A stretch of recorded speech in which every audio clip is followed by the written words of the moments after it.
Dear online listeners, dear panelists, and dear guests here present at the Finnish Embassy in Tokyo.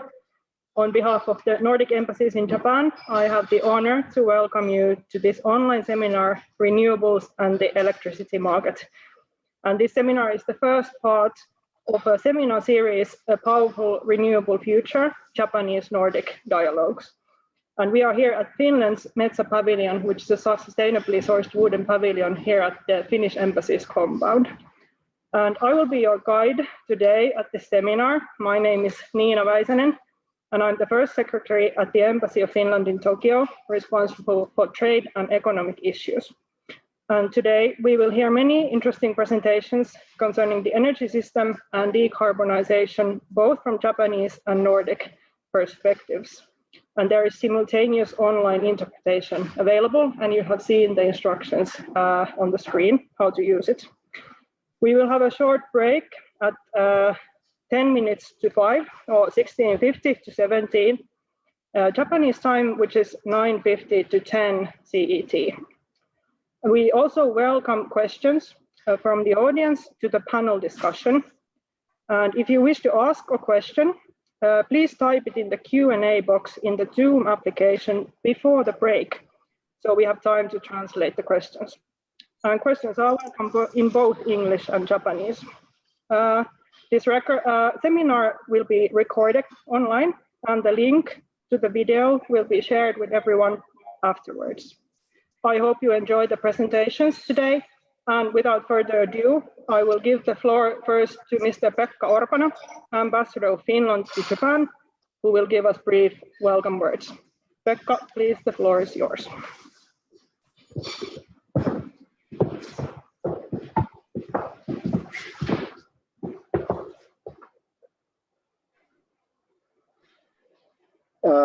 Thank you very much. Konnichiwa. Good afternoon. My name is Pekka Orpana, and I am the Ambassador of Finland here in Japan. But today I'm happy to say a few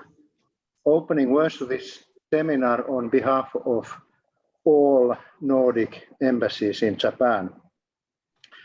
Very warmly welcome to this Nordic seminar on renewables and electricity market. The seminar is the first one in a series of seminars on Japanese Nordic dialogue on a powerful renewable future. We are all aware that the climate change is an existential problem caused by excessive and still increasing amount of carbon in the atmosphere. Japan has recently made a commitment to be carbon neutral by 2050, and the Nordic countries have their own ambitious targets. Now it is time for action. We all know that one key area to reach these targets is energy transition from fossil fuels to renewables. This energy transition is moving forward very fast in different parts of the world with a very strong focus on electrification. The success of energy transition will depend on what kind of technologies are used to produce electricity, how we manage to apply smart solutions in electricity systems,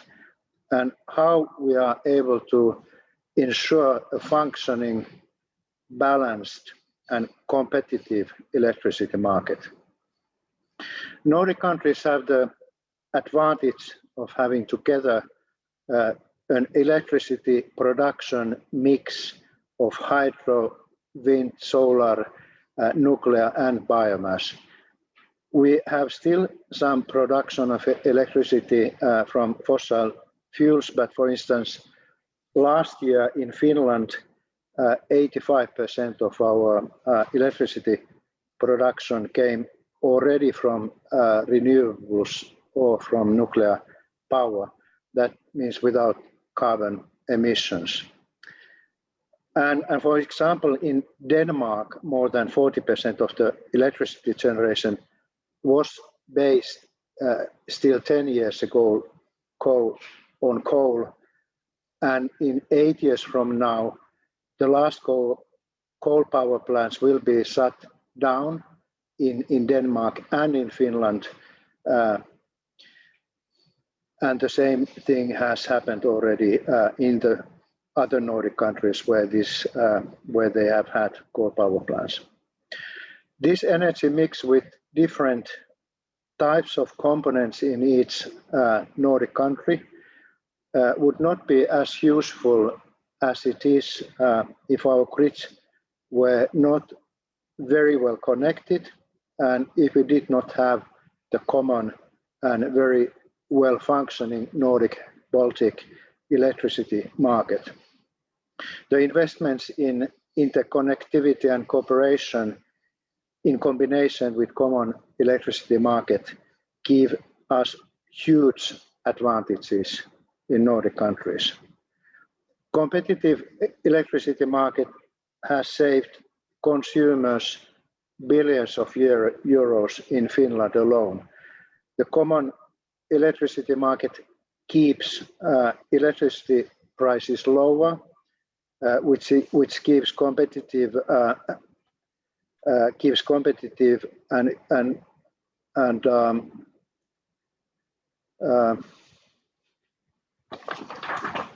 advantage for Nordic and Baltic companies and industries. Without a common market and grid,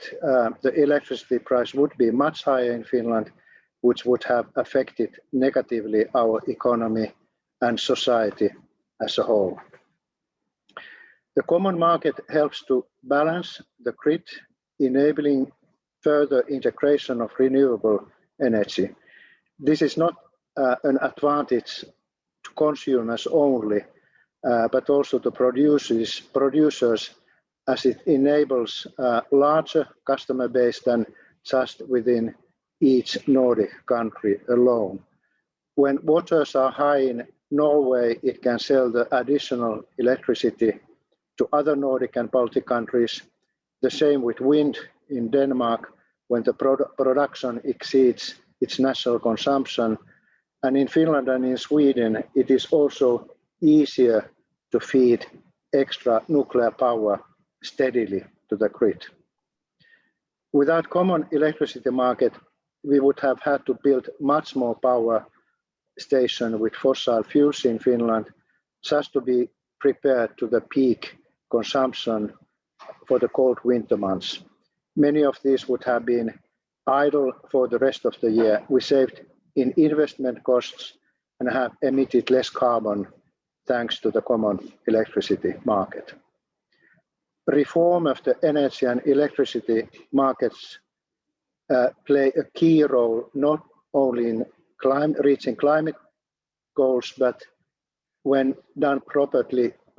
it significantly increases security. We hope that the presentations and dialogue today will give useful information about the experiences both in Nordic countries and in Japan, as well as provide food for thought how to accelerate energy transition and how to strengthen energy sector cooperation between Japan and Nordic countries for our mutual benefit between our countries. Thank you very much. Arigato gozaimashita.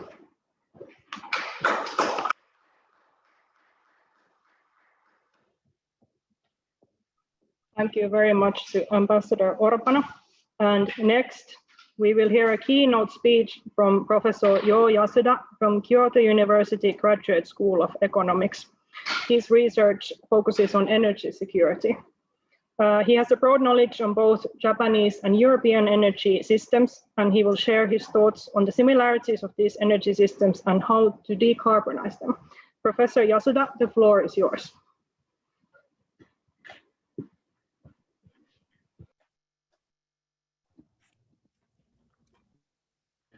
はい、皆様こんにちは。本日はこのような、非常に貴重なウェビナーにお招きいただきまして大変ありがとうございます。感謝申し上げます。私、京都大学の安田と申します。今ご紹介に預かりました通り、本日は基調講演ということで、欧州と日本の、類似点と相違点について、皆様方、特に日本の、視聴者の皆様方にお話をしたいと思います。なぜならば、これから、数人の方々、特にヨーロッパの方々のお話があると思いますけれども、日本とヨーロッパの何が違ってて何が同じなのか、この辺の基礎理解がないと大きな誤解を生むことになると思います。というわけで、私の方から、比較論を、簡単に今から15分程度お話を申し上げたいと思います。どうぞよろしくお願いします。では、私の、方から、画面の共有をしたいと思います。画面の共有が、皆様の方に見えておりますでしょうか。それでは、はい、開始したいと思います。まず出発点として、日本と欧州、それから、参考までに、北米、アメリカとカナダも入れておりますが、日本は、非常に小さい島国でと、枕言葉のように多く言われますけれども、確かに、日本と欧州を面積で比べると、その差が約、10倍以上、あります。アメリカ、北米と比べると50倍あるということで、日本は小さな小さな島国となりますが、人口でいうと1対4対3になります。さらに本日の、テーマである電力、システムを見た場合、消費電力量、キロワットアワーで見ても、それからピーク、キロワットで見ても、だいたい 1.3、アメリカだと 1.4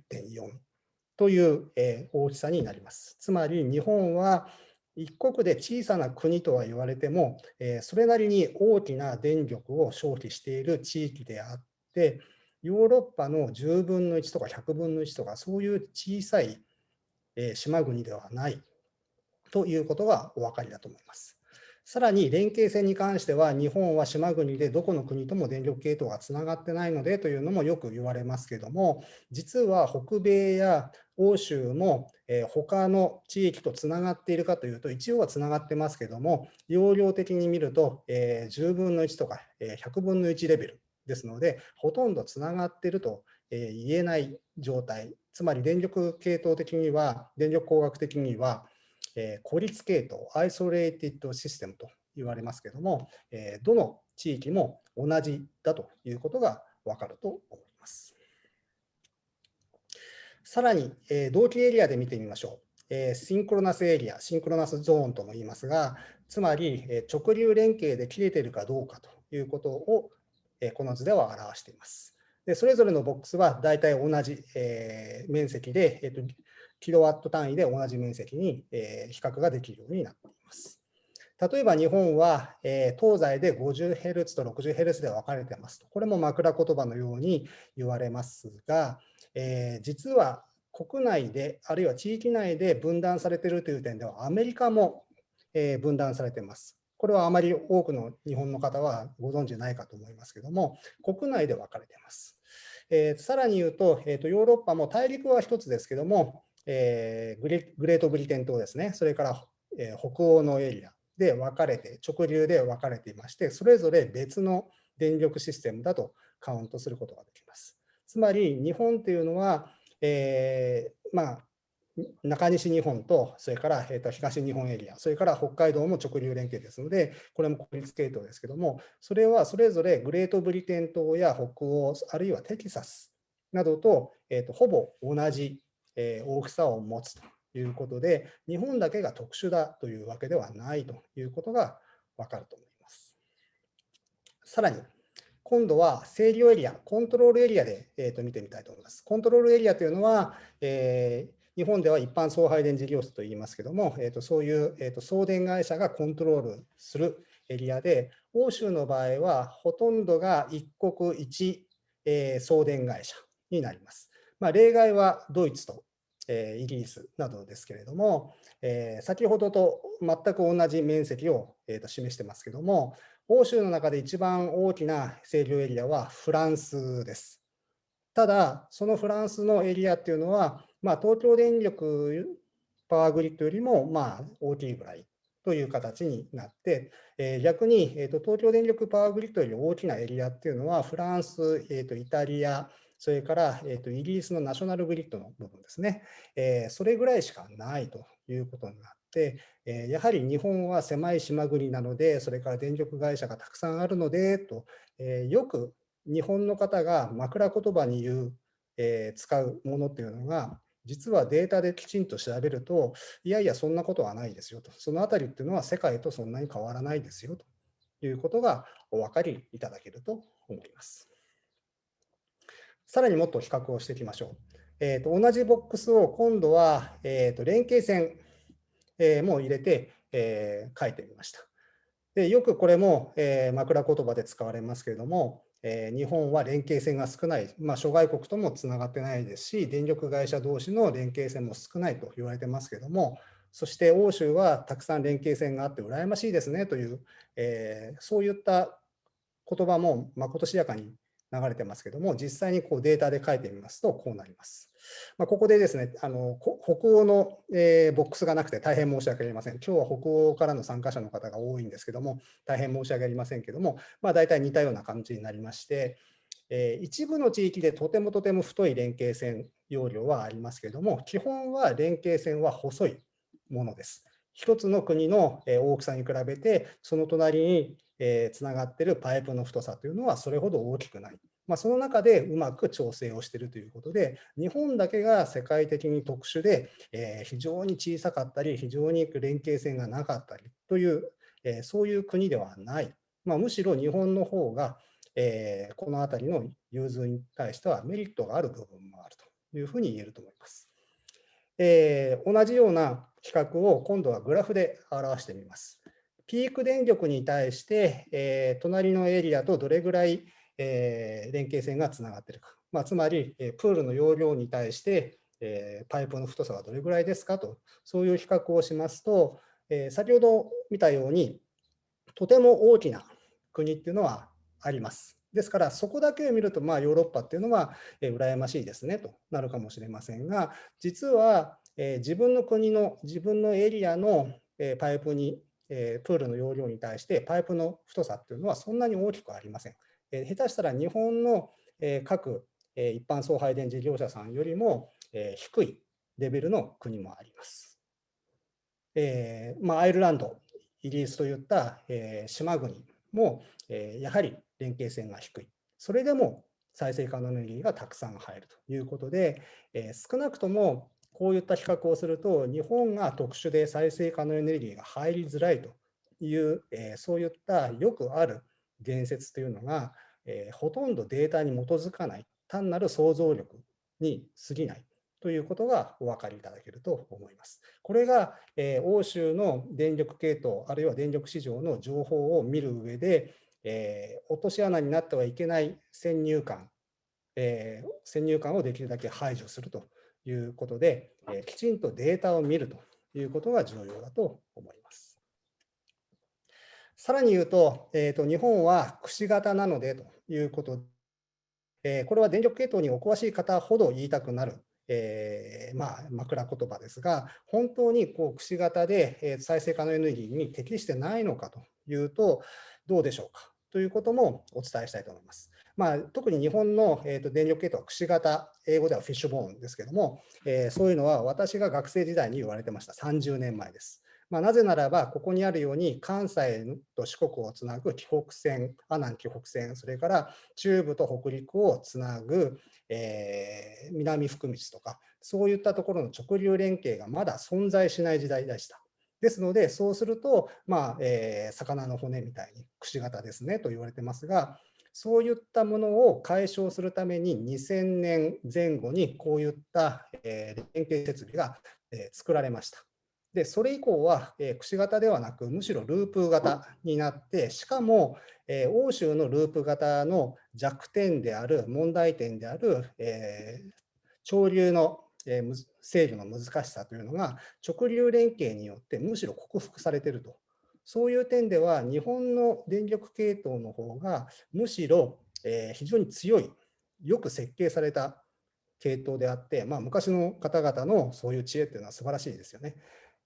再生可能エネルギーに対して脆弱ではなく、むしろロバスト、強い系統だということもできます。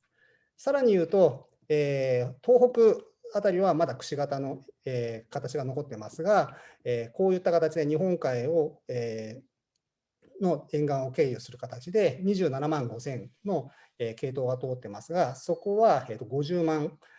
仕様の鉄塔が建てられております。それから九州電力の方もそうですね。ですので、あとちょっとのリプレイスで、くし形ではないループ上のとてもよく設計された系統が完成することになります。もっと言うと、東京電力管内というのはもうそもそも最初からループ上に作られています。そういった形で、よく日本特殊論で、日本は何々なので、これこれだから、何々だからで再生可能エネルギーは入らない、無理だというような意見が多く出ますけども、それらはほとんどがデータに基づかない単なる思い込みに過ぎないものだということができると思います。でそういった、思い込みというのは、何もしない、我々の世界ではビジネスアズユージュアルというふうに使いますけども、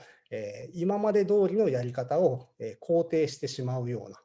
思考停止を招きやすい、クリティカルシンキングを阻害するような、そういうような、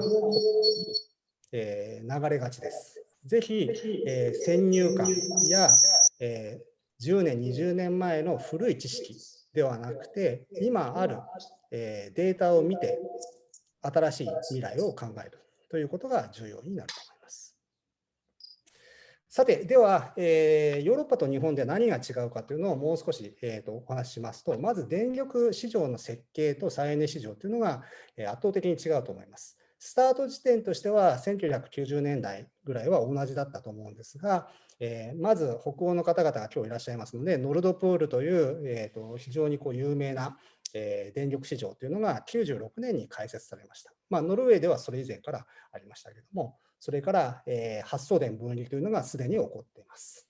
一方、日本はさまざまいろいろありまして、全面自由化というのは欧州に遅れることを20年、法的分離も今年、去年4月にようやくできたばっかということで、日本は電力市場がまだまだ発達段階にあるというふうに言わざるを得ません。再生可能エネルギーの政策も、そういう意味では遅れになっております。さらに、送電会社の、協調ですね。先ほどフィンランドの大使の方が、共通市場という話を、おっしゃっておりましたけども、欧州では早くから各、送電会社同士、国同士が、電力の取引を積極的に行ってきました。でこれはあえて古い資料を、10年前の資料をお持ちしてるんですけども、この段階から、あるいはそれのもっと前から、こういう形で各国で国を越えて、その当時は通貨も違い、法律も違い、民族も違い、ただ、電力の取引はきちんとするということの歴史の積み重ねがあると思います。もちろん日本でも2015年に、オクトが開設されて以来、それが進んでおりますけれども、やはりそれ以前は、電力会社同士は緊急以外はなるべく取引をしないと、そういった歴史が長かったもので、このあたりの取引という概念がまだまだ日本では希薄です。さらに、市場を活用するというと、どうしても日本はまだスポット市場、前日市場だけですけども、欧州ではこちらの色がついたもののように、時間前市場の取引が非常にここ10年ぐらいで伸びてきています。それから面白いことに、再エネが増えると、バックアップ電源がもっと大変必要になるというふうに言われたりして、ひどい場合には CO2 がかえって増えてしまうとか、そういう噂レベルの科学技術に基づかない言説もありましたけども、欧州では実際に VRE、変動する再生可能エネルギーが増えているのに、需給調整市場で動く予備力は、むしろ減少しているという、こういった、逆転現象が見られています。それはなぜかというと、こういった時間前市場の活性化であって、こちらの13ページにお示ししますように、欧州の歴史というのは、電力市場の歴史というのは、過去10年ぐらいにわたって少しずつさまざまに繰り返して、特にその短時間市場化をしてきたと。日本は30分商品で実供給が60分前なので、大体このあたりですけども、今後こういった議論が進んでいくかいかないかというのが議論を深めなければいけません。さらに、再エネのどれくらい入っていくかというのは、IEA がうまいことまとめていただいて、6段階の段階があると整理されてますが、日本はまだ第2段階です。で、第2段階で、あまりほとんど影響が及ぼさないという段階で、入らない、難しいと言っているということは、日本はそれだけ電力利率が劣っているのかというふうに、海外から見られてしまいかねません。私自身はそうではないと思います。やはり仕組みを変える。日本の電力利率というのは先ほどお見せしたように、うまく設計されているものですので、仕組みさえ変えていけば、考え方さえ変えていけば、他の国と同じように、あるいはそれ以上に再生可能エネルギーが入るというふうに考えております。それのキーワードとなるのは、日本であまり言われてない柔軟性という言葉です。日本ではよくバックアップ電源といって、火力発電ばかりが、注目されてますけども、それ以外もさまざまな選択肢があって、それをどういうふうに今あるものを、リソースを組み合わせるかが重要になります。これは欧州で行われている、手法的に議論されているものの単なる紹介ですけども、そういった柔軟性、調整力の上位概念にあたりますけども、そういったものは火力だけではなくて、配電線レベルに、ぶら下がっている小さな分散型電源、再エネなどからも十分供給できますと。ですから、再エネとか分散型電源は系統に悪さをするだけではなくて、良いプラスの能力も持っています。それをいかに市場で集めてくるかなどという検討がなされています。日本もこういったものが将来できるかどうかは未知数ですけども、特にですね、ヨーロッパでは TSO、DSO って言って、配電線と送電線の管理者が分かれてますけども、日本は分かれていません。これはむしろヨーロッパよりも日本の方が優位性があると考えることもできます。いずれにしろ、こういった火力発電に頼らないさまざまな柔軟性をいかにかき集めてくるか、仕組みを作るということが重要になるかと思います。時間が超過して申し訳ありませんが、ざっとまとめますと、結局のところ、世界どの地域も違う点もあれば、似た点もあって、日本がよく、唱えられる日本の特殊論ばかり言ってると、思考停止と言い訳しかなりません。日本は、一国で巨大な電力システムでして、決して電気的には小さな島国ではありません。連携線も各エリアの中で十分、今でも十分ありますし、これから建設が進めば、もっともっといいことがあると思います。というわけで、今日これから皆様方の、他の皆様方からのお話があるかと思いますが、日本から先行する欧州から学べることとしては、やはり広域の系統運用や電力市場の設計をいかに効率化するか、それから柔軟性という概念、考え方をいかに進めるかということで、技術的な問題というよりは制度設計の問題ではないかと考えます。私の方からスタートとしてこういう問題提起をさせていただきまして、あとは本日は他の皆様方のご講演を私自身も楽しみにお聞きしたいと思います。以上で私のお話を終わらせていただきます。ご清聴ありがとうございました。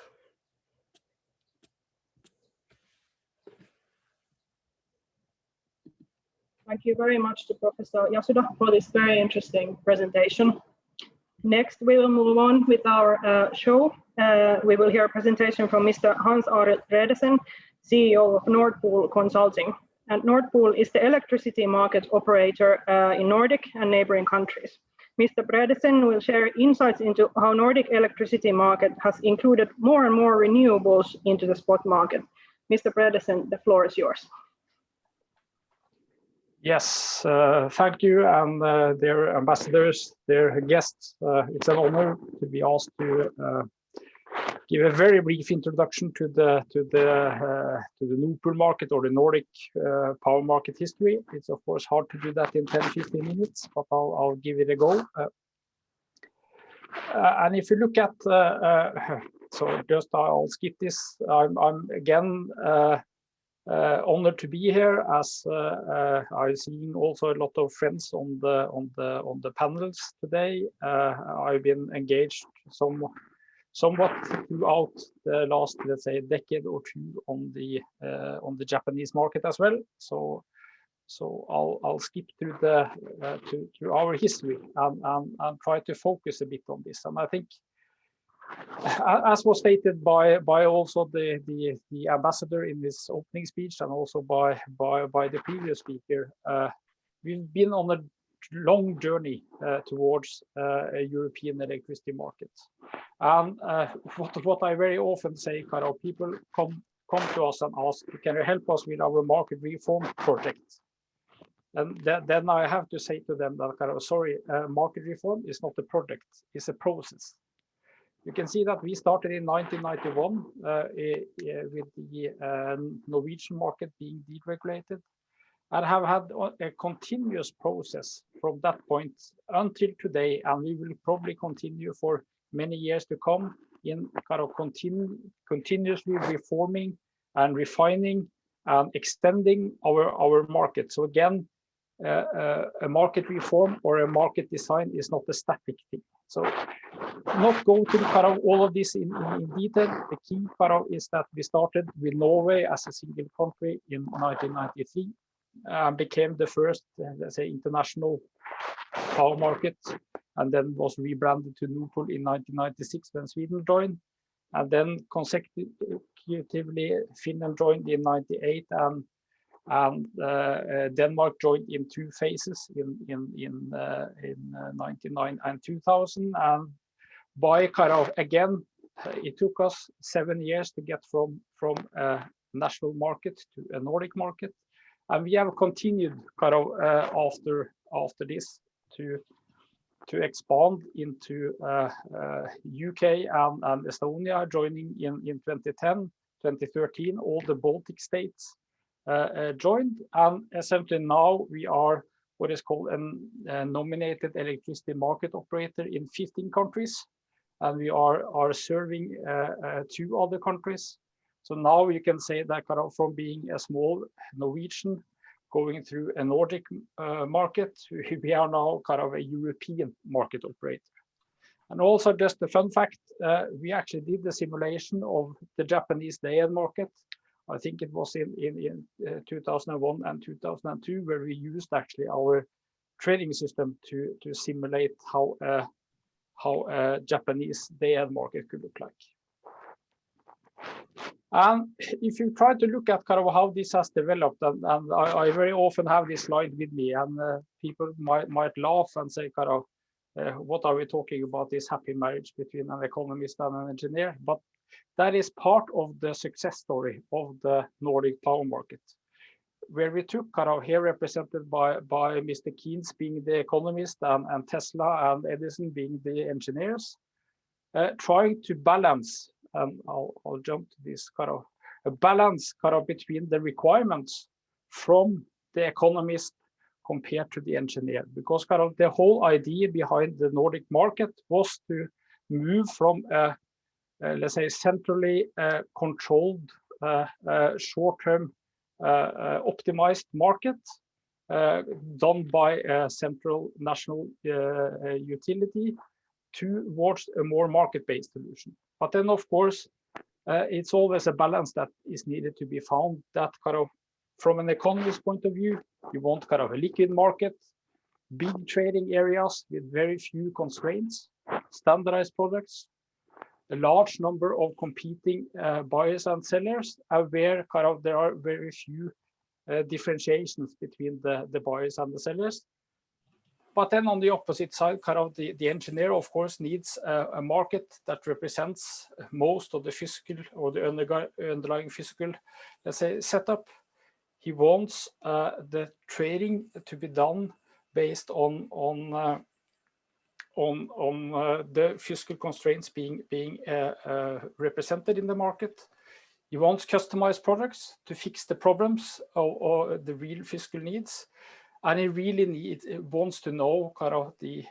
knowledge of who's the buyer and who's the seller and what are the capabilities. And this has been kind of a background for a lot of the market development that has happened in the Nordics and in Europe going forward. And the key is that, and I think also the previous speaker also alluded to that, you cannot just focus on one market. I always would like to talk about the market concept, meaning that you need to have really short-term markets, you need to have balancing markets, you need to have long-term hedging markets. All of those needs to be playing together and trying to solve kind of the ultimate goal of bringing power to the people at the lowest possible cost. And if you look at our history, and this was already mentioned by the ambassador in his opening speech, I think this is kind of the ultimate and easy explanation of why you should aim for a regional market. Because if you look at kind of the Nordic market, it's very easy to understand that from looking from my country, so Norway, hydro-based, of course, very dependent on precipitation. And our kind of difference between the dry and the wet year is kind of 50, 60 terawatt hours. So of course, when we have abundance of water, we can export, like expressed here, export a lot of cheap, clean, flexible hydropower to our neighbors. But in dry years, we are then dependent on the more stable thermal system from our neighbors. Likewise, kind of on the right-hand bottom corner, kind of Denmark has a very ambitious plan of wind power or generation power from wind. They could never done this without being very well interconnected with the neighbors and having an integrated system, because that means that we are benefiting from cheap or free power from the wind production from Denmark when it's blowing. But on the opposite side, Denmark can then rely on its neighbor to support them when the wind is not blowing, and getting also access to, for instance, the flexible resources from our hydropower in Norway. And combining all of this means that we are providing reserves for each other. By having these interconnected systems, the total system cost is getting less. And as the kind of the ultimate benefit is that integration of renewables, it has been proven kind of over the years. We heard kind of when Denmark started kind of 10 years ago, kind of, oh, the system can only take 5% of renewables. Then they say, maybe 10 and maybe 20. Now you see that kind of the Danish system is dominated by wind, and it's still working. And the bigger the market, the better you have opportunity to absorb renewables, because you are essentially, again, as stated in the middle here, you are sharing reserves between the countries and can make a more optimal use of the power system. And this is, again, I could talk kind of for ages about kind of the setup. But as I said, kind of, one of the key experiences is that what we have done and refined in the Nordics and now also kind of exported to Europe is to have kind of different markets that serve different purposes. And that means that kind of we move from kind of long-term markets where you can trade either bilaterally or through markets up to 10, 15 years ahead when you're trying to hedge or fix your prices. Then you go into the more short-term optimization. So the day-end market is essentially where you create your initial balance for tomorrow. You have an intraday market where you can adjust your balance kind of all the way up to real time, and then the system operator takes over by having various markets where the TSO can then ensure the balance of the system. And at the end of the day, you have an imbalance settlement, which essentially is driving the economic incentive for all the market participants to behave properly, because essentially what is one of the key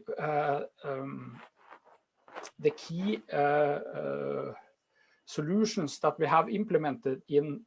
the Nordics and in Europe is the notion of balanced responsibility. And that means that at the end of the day, you are responsible as a power company that you are producing or consuming according to your plans. And if the system operator needs to fix this problem for you, you will have to pay for it. And that means that it incentivizes you to take proper actions in the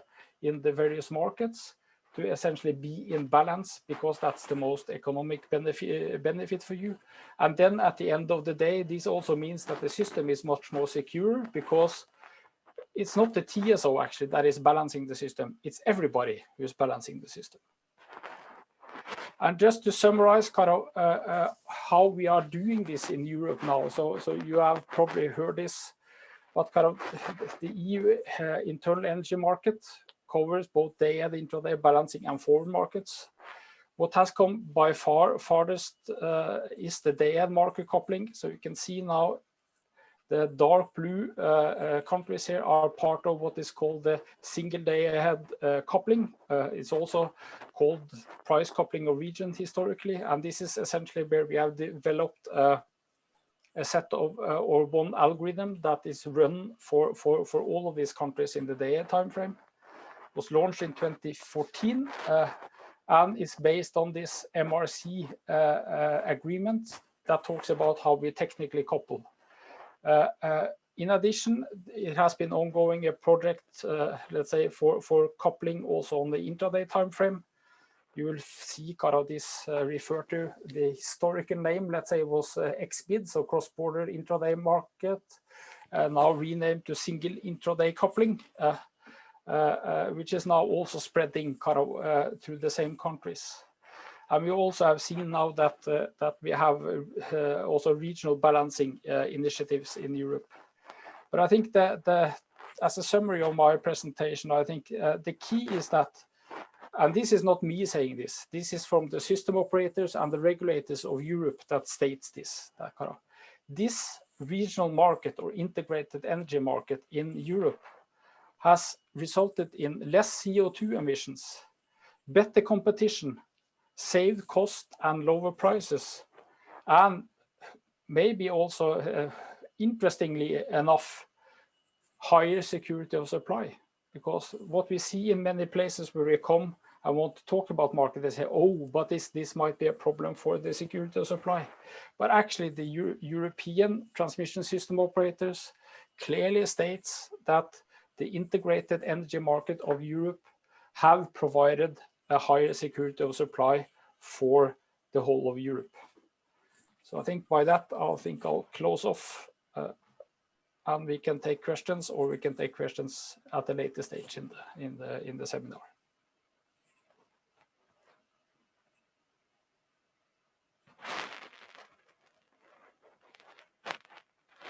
Thank you very much to Mr. Pedersen for this very interesting presentation. We're running slightly behind our schedule, so we will shave down our short break from 10 minutes to 2 minutes. And without further ado, I will give the floor next to Mr. Akira Tsuneko, Director of Policy Planning and Coordination Division, Electricity and Gas Market Surveillance Committee from Ministry of Economy, Trade and Industry of Japan. Welcome, Mr. Tsuneko, the floor is yours.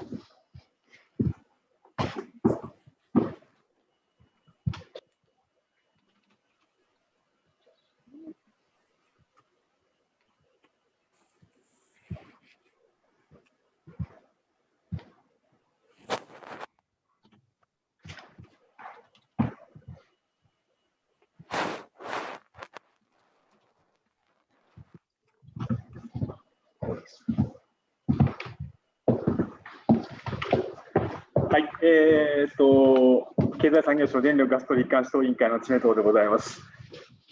本日オルパナ大使をはじめ、各国の大使館の皆様、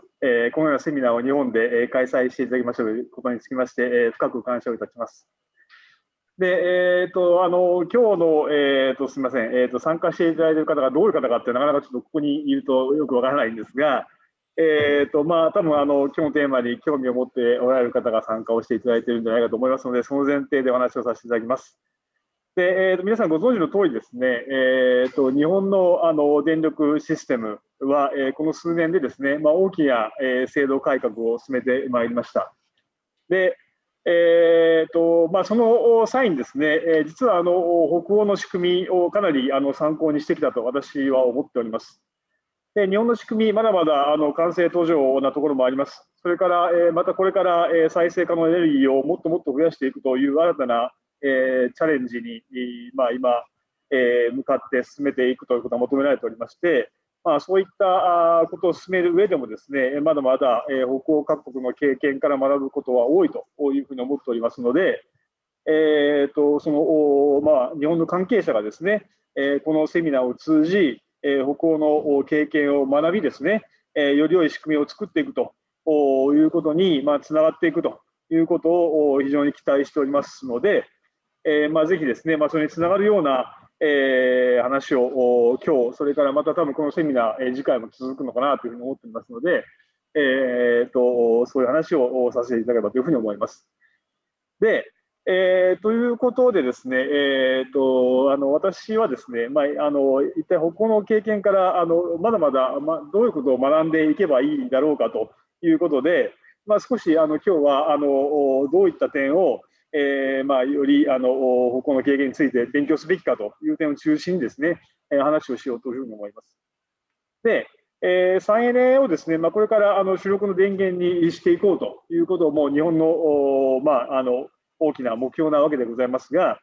やはりですね、その効率的にそれを進めていくと。要するにコストをできるだけ抑えながら再エネ電源を主力の電源にしていくことが大事だというふうに思います。で、そういう観点で言うと、大きな課題、ここにあるように3つあるのかなと思っておりまして、もちろん再エネ電源に対する投資を増やしていかなきゃいけないというのは確固一でありますが、それ以外にもですね、再エネ電源が増えるということに対応した送電網を整備していかなきゃいけない。あるいは既存の送電網を効率的に使っていくということ。それから3番目、またですね、再エネ電源特性、いわゆる変動性に対応していかなきゃいけないということがあるわけでございます。いずれも市場メカニズムを使ってですね、効率的に進めていくことが大事だろうというふうに思うわけでございます。で、じゃあちょっとそれぞれ今申し上げたこの2番と3番についてですね、もう少し掘り下げて考えてみたいと思いますが、まずですね、その送電線の送電網の整備でありますが、将来に向けてですね、再エネ電源を大量に導入していくということに向けてはですね、その再エネ開発ポテンシャルを考慮して、やっぱり計画的に系統の整備を進めていかなきゃいけないと。なんでかというと、系統の整備には時間がかかるので、やっぱり将来の電源配置を予測して進めなきゃいけないということであります。でこれについてはですね、今、公益機関がマスタープランというのを作ってまして、で今後それに基づいてですね、一般再エネ事業者が系統を整備、増強していこうということにしているわけですが、これについて難しいのはですね、将来の電源配置をどういうふうに予測をし、また最適な送電網の計画を作るのかということでありまして、ここを間違うとですね、系統整備の過大投資や過小投資が起きてしまうということであります。ということでですね、ぜひ北欧の経験に学びたいのはですね、北欧ではどうやってその再エネの拡大に対応した送電網の整備というのを進めてきたんだろうかということでありまして、例えば系統を整備する計画といったものがあるのかどうか、その時には誰がどういうふうに作ったのかっていうのはぜひ勉強したいなというふうに思います。でその結果として今過大投資や過小投資っていうのは北欧では発生していないんだろうかというのは非常に気になるところでございます。はい。で、これが日本で今、こういう機関が作りつつあります、マスタープランでありまして、今、中間整理というのをやっています。で、これは2040年にですね、洋上風力が40ギガワット入るだろうという場合には、何が一番費用対効果で優れた系統の新設なり増強かというのの図でありますが、これをやろうとすると3.8兆円から3.8から4.8兆円かかりますねということになっているわけですが、これ一つのシナリオのケースでありますけれども、こういうのを作るにあたってのを今作ろうとしているわけでございまして、ぜひ北欧の権限っていうのはもしあれば、ぜひ勉強していきたいなと思います。それから次はですね、整備だけではなくて、やっぱり既存の送電網を有効に使うということが大事なわけであります。で、今、日本の方針はですね、ノンファーム接続とメリットオーダーによる混雑処理っていうのを、できるだけ早く実現しましょうと。要するに、恥ずかしながらまだ今実現できてないから、これをできるだけ早く実現しようということになっているわけでございますが、で、その際の混雑処理についてはですね、今は先着優先でやっているというのをですね、2022年度中には再給電方式というのを導入をし、メリットオーダー、いわゆる限界費用の安いものを残して高いものから止めていくという仕組みにしていこうというふうにしているわけであります。でいずれはですね、ゾーン制なりノーダル制に移行をしていこうということが大きな方針として、今考えているわけでありますが、でなかなかどれも、なんですかね、特にそのゾーン制、ノーダル制っていうのは、本当に何が一番日本でいいんだろうかというのはですね、これから議論をしていくということにしているわけでございます。で、これについてもですね、じゃあ北欧ではどういうふうに混雑処理をしているんだろうかっていうのは、ぜひですね、学ぶところが多いんじゃないかと思っておりまして、で、北欧でもすでにゾーンは分かれているわけではありますけれども、じゃあそのゾーンの中、要するにそのインサイドビルディングエリアの中ではですね、混雑は発生していないんだろうかと。もし発生しているとすればですね、それはどうやって処理しているんだろうというのは、ぜひ勉強していきたいというふうに思います。また、ノルウェーではゾーンの変更っていうのは行われていると理解をしていますが、他の国ではどうなんだろうかとか、それからそのゾーン割のルール変更のルールっていうのは、ゾーン割の変更のルールってのはどうなっているんだろうというのも気になるところであります。でちなみに日本でもですね、その地域間連携性についてはすでにゾーン制になっていまして、これ、スポット市場の値段を横軸時間で縦軸値段で取っているやつですが、日によればですね、そのゾーンによって大きな値差が生じている日もあるというのを例で示しております。で、少し飛びましてですね、はい。で、次、12ページでありますが、これからどんどん再エネを増やしていくわけでありますが、ただ、そのどこに再エネが立地をすればいいのかということなんですが、もちろん電源の効率性という観点だけでいうと、風がいいとかですね、あるいは太陽光であれば日当たりがいいとか、あるいは土地が安いとかっていうのが重要なファクターになるわけですが、社会全体のコストを考えるとですね、それ以外に送電網に与える影響っていうのも当然コストとしてはあり得るわけであります。そういう意味で日本全体として一番いい位置にですね、再エネを増やしていくという観点では、送電網の影響も考慮したですね、場所に再エネがどんどん増えていくっていうのが一番いいわけでございます。で、そういう観点でですね、日本もこれからぜひそういう方向に仕組みを変えていこうということで、まず送電網の整備費用っていうのはですね、その再エネを新しく作った人が、たまたまタイミングが悪いときにですね、大きな負担を求められるというのは、必ずしもその効率的な電源投資を促さないので、それはどちらかというとやめていこうと。で他方でですね、負担の公平性なり、あるいは送電コストも考慮した立地を促すという観点で、発電事業者にも、送電網の影響に応じて託送料金の負担を求めるという仕組みに変えていこうじゃないかということを、今検討しているわけでございます。で、北欧ではですね、そのスウェーデンやノルウェーでは、託送料金の発電側の課金、それから地点別の料金というのは、導入されているというふうに理解をしていますが、こういうのっていうのは有効に機能しているんだろうかというのも、勉強をして、それも踏まえた日本の制度を作っていってはどうかというふうに思います。はい。それからですね、あと、一般送配電事業者が、これから、再エネの拡大に対応するためのですね、投資なりを、どんどん進めていかなきゃいけないわけですけれども、その際にはですね、他方で、やはり費用をできるだけ抑えていくというのも大事だというふうに思われます。で、その上で、そのためにですね、日本は新しい託送料金制度として、レベニューキャップ制度を2023年から始めるということにしていますが、北欧でも同じような制度があるというふうに思いますが、それは有効に機能しているんだろうかということも、ぜひお聞きをしたいなと思います。それから、最後5番目はですね、再生可能エネルギーの特性への対応ということで、特に太陽光、風力などのですね、変動性再生可能エネルギーはですね、発電量が天候に左右される、それから発電の予測が、特に前日段階では難しいといった特徴があります。で、再エネを主力の電源にしていくためにはですね、こういった特性への対応も重要というふうに考えられるところでございます。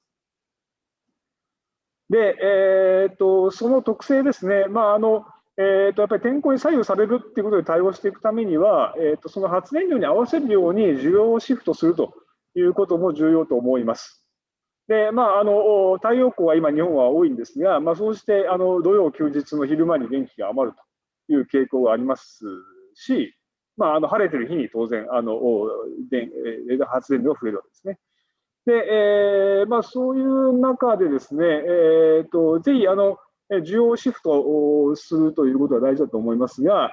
そのためには化学シグナルが大事と思われるわけでございます。で、簡単に言うと、太陽光、風力の出力が小さいときには値段が上がり、逆に大きいときには値段が下がり、それに応じて需要が、変動するというのが、望まれるわけでございます。で、例えば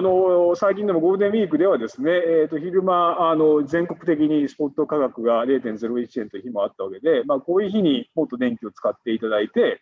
で、朝夕方は電気を使わないようにしていただくというと、再エネが有効的に使われ、また火力が使わなくて済むということでございます。で、こういうことについてですね、すみません、この下に少し星で書いてますが、北欧ではその再エネの発電量に応じてですね、需要をシフトさせるといった、大口の需要家っていうのはおられるんでしょうかと。今日この後アストラゼネカのプレゼンテーションもありますけれども、ぜひそういうところも、お聞きをしてみたいなというふうに思います。それから最後、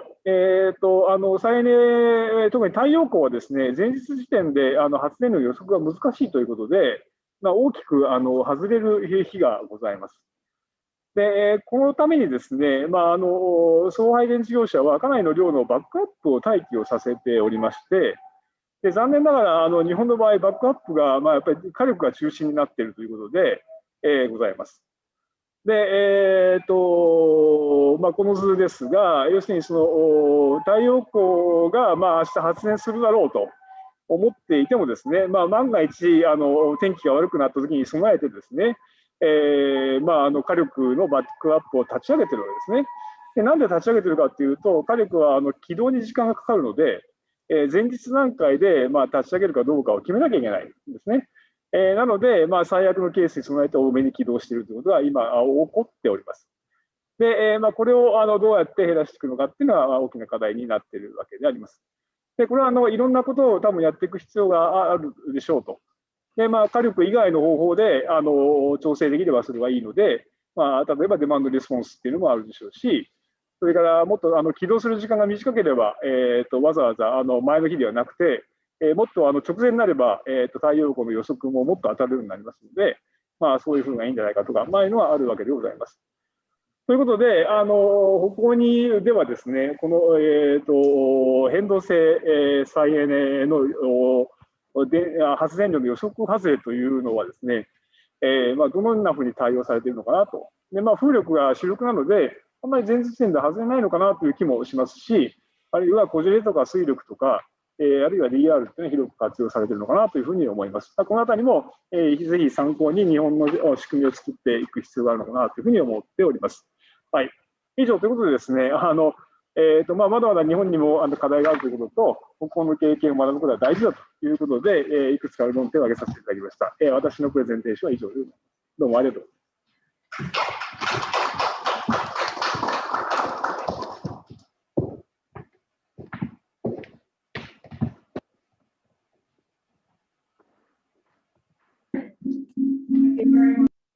ございます。And now we have only a 2-minute short break, so we can arrange our technique here at the pavilion, and we will continue with the program very shortly. So please stay online. Just a small break.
Okay, let's move on with our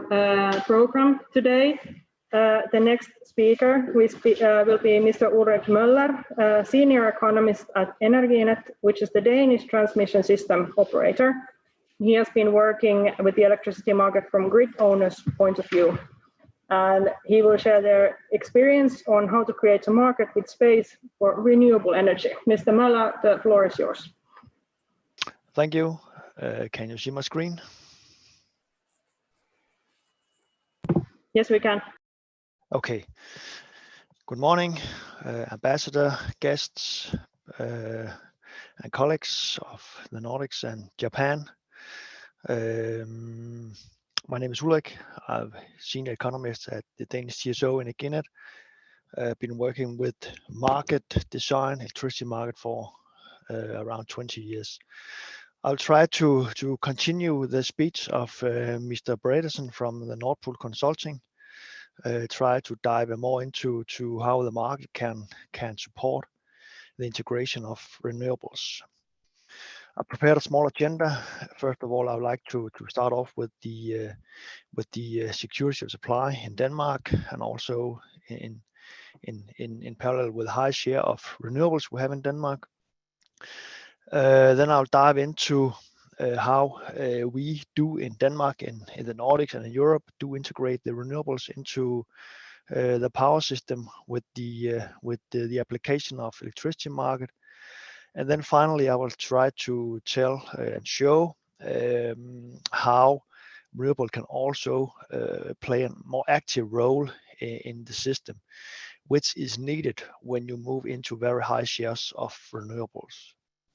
First of all, looking at Denmark, as you can see from the figures in the left-hand side, we have a high share of renewables, in total more than 60% in Denmark of load, and 50% is coming from variable renewables, wind and solar. So it's a rather high share, has been more than doubled for the past 10 years. Of course, there's a lot of elements, a lot of tools you can apply in order to integrate renewables,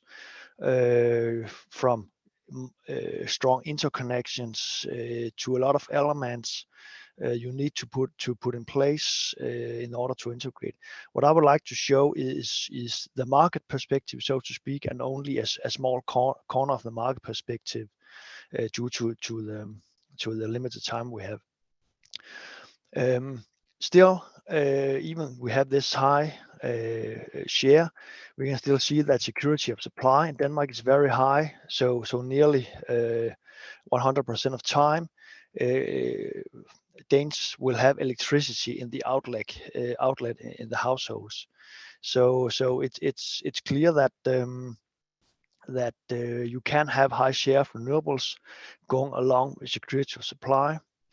and still. Also explained by Mr. Bredesen, the electricity price is kept rather low in the Nordics. So this, as what we call the trilemma in Eginet, where you have high share of renewables, you have high security of supply, and you have a low cost of supplying electricity. We are so far able to maintain that. Looking at the electricity market. What is important here, and was explained by Mr. Bredesen, is that we have more markets where the renewables is integrated. In the day-ahead market, which is the first market where the planning and the trade of electricity is taking place, is where we create the first balance in the power system. But of course, it's a day-ahead market, and it's difficult to have a, how can I say, valid prognosis for wind and solar. So we will face imbalances as we move along to the actual hour of operation. And for that reason, we have the different balancing markets, so to speak, with the intraday market, the balancing market, and different markets where the update of information is taken into account. So when we have new weather forecasts for wind, for solar, but also new, how can I say, information about the power system, new forecast, load forecast, outages of thermal generation or outages of interconnectors, this information is taken into consideration, and a new balance is created in the intraday market and balancing market as we move along to the actual hour of operation. And as you can see, the majority of electricity is traded in the day-ahead market. And as we move along to the actual hour of operation, the needed adjustment of plans is taking place through the markets. And also explained by Mr. Bredesen, the day-ahead market is the most integrated market so far in Europe. It covers nearly all European countries. However, it's an old map, because as you can see, UK is light blue.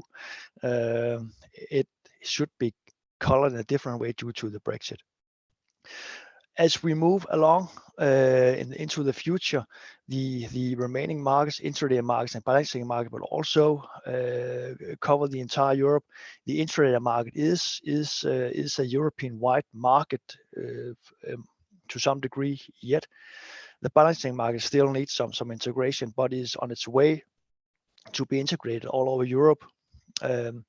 In order to take advantages of the how can I say, different technologies and locations of renewables in Europe. The main way to do the integration of renewable is to apply the mirror order dispatch. And I guess also mentioned by our previous speaker, Mr. Neto, the mirror order dispatching is about dispatching the power generation according to its cost. And this is the principle being applied in the day-ahead market and the subsequent markets, intraday balancing markets in Europe. And what I've shown here in the figure is the balance in Denmark for a week, and the sum of the colored areas is the consumption in Denmark. So you can see in peak hours for this particular period or week, it's around 4,500 megawatts in weekdays, and just below 3,000 in the weekends. And as you can see, in some hours we do have a lot of wind, for example on Saturday, Sunday in this particular week. On other days, for example Monday, there's not so much wind in the system. The key thing here is that the market secures this mirror order dispatching of generation, and as the wind is how can I say, moving into the power system, the more expensive generators, the thermal generators, coal and gas, will move out of the market. And it's done in a very flexible way. So it's an hourly market, and if we have a lot of wind in 1 hour, we will not have that much local generation or central generation. And so that's, we can say that the thermal generation adapts to the amount of solar and wind. You can also see that due to the very efficient integration of the different markets in Europe, Denmark and adjacent countries through the market coupling principle, imports are is adjusted as smoothly as the thermal generation in Denmark. You can, for example, see in one of some of the early hours of Sunday, the load in Denmark was more than covered by wind. We actually had to export some of our wind to the adjacent countries. So it's the mirror order principle governing the access to the market and the use of a time resolution of 1 hour actually secure a very flexible power system where the integration of wind can be done efficiently. And let me show the power prices for the particular hours. As you can see, in hours of no wind, for example, here on the Monday, we have a relatively high power price because it's the thermal generators that is setting the marginal price in the market. In other hours where we have a lot of wind, the price will decrease, and this decrease of price will of course facilitate a withdrawal of the more expensive thermal generation. So it's you can say it's the power market that's the glue, and the price that's the glue that ties all the decisions together and secures a mirrored order dispatch of generation. And of course, this mirrored order is not a Danish mirrored order. We're having a Nordic mirrored order. Actually, as the day-ahead market has been rolled out to the entire Europe, it's a European-wide mirrored order. But the mirrored order have to take into consideration the congestions in the system, and congestions is managed by the bidding zones in Europe. Some will say that it's in reality it's only the Nordics where the bidding zones is really taking place, because as you can see, we are 4 Nordic countries, but we do have 12 bidding zones, 15 if we add the Baltic countries. And the idea about market coupling and the basic principle is that we do the mirror order dispatching, but with respect to the major congestions in the systems. What divides the bidding zones is actually the major congestions. So if we look at, for example, one bidding zone or one area, this area will in its settlement or in its calculation of the price, it will take into account on an hourly basis what can be imported or exported from that particular zone. Yes. we look into the utilization of the interconnectors and the more regional mirror dispatching, what we can see here is that from introducing the markets in the Nordics, there's been a huge increase in the utilization of the interconnectors. What I have here is the interconnector between the bidding zone of Denmark West and the bidding zone in Sweden. It's the so-called bidding zone number 3 in Sweden, just for your information. And what you can see is that before the market was put into operation in Denmark, and remember from Mr. Bredeson's presentation, the market in Denmark started in the mid-99.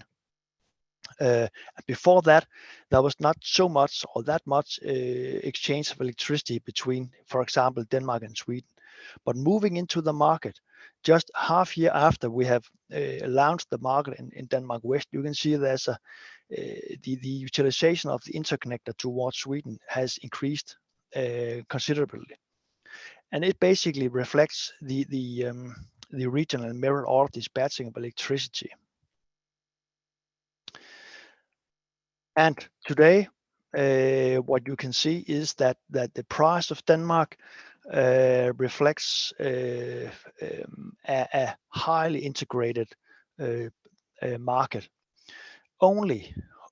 in, let's say, 5% of the yearly hours, Denmark has its own price. In the remaining hours, Denmark is linked to the other countries, either the Nordic countries or the continental countries, mainly Germany, where we will import the price, so to speak. So it basically reflects a very a strong coupling towards the neighboring areas. Both in terms of interconnectors in megawatts, but also in the way we have designed the markets. Okay, not only is it important to have a market that can integrate the renewable, but what we need here is basically flexibility, as also mentioned by Mr. Usada. And when you reach a high share of renewables, the renewables itself should also contribute to flexibility. So we have done that in several ways in the Nordics, but I will only try to dive into one element, which is the wind turbines is now part of the balancing market. And in the Nordics, we have had a common balancing market for the past 20 years. It's now how can I say, being the model for remaining Europe, which we are about to implement in remaining Europe. The balancing market is basically also a mirror order dispatching market where the bids, the up-regulating bids and down-regulating bids is picked according to the cost. In 2011, which is 10 years ago, we also allowed the wind turbines to be part of the balancing market and to submit bid and provide balancing energy to the market. And it's important to have these technologies also being flexible in a market. Otherwise, we have to find the resources and more expensive resources elsewhere in the power system. Of course, one of the first question we get when we tell this story is that, well, you cannot be sure of 100% delivery. No, you're correct, but it's better than the alternative of no delivery, of not allowing these technologies market access. And what we have seen is actually that the wind turbines are able to supply balancing energy. Here we have some the wind turbines. Yeah, it's some years ago, but still the figure is relevant. And you can see that in this picture it's 24 hours a day, and you can see the total production from wind turbines in Denmark depicted on the y-axis. And at a certain point, there was an activation of wind turbines to be downregulated, and 450 megawatt, they were requested to do so and paid their requested price or the marginal price from the balancing market, and they actually did this downregulation. And if we look at the numbers today at a more general level, we can see that the wind turbines actually do share, or not share, but supply downregulation, either in order to do some redispatching due to internal congestions, which is the majority of activations, but also in order to balance the system as such. And also what you can see, a small share of the total downregulation was also due to negative prices in the day-ahead market. I've not touched upon that today, but we do have negative prices in Europe, and these negative prices also give an incentive to not produce when there's a lot of wind. Yeah, so what you can see from the figures is that wind turbines do support the downregulation, the need for downregulation, and can be part of a power market, just as any other technology. Yes, that's all for me. Thank you.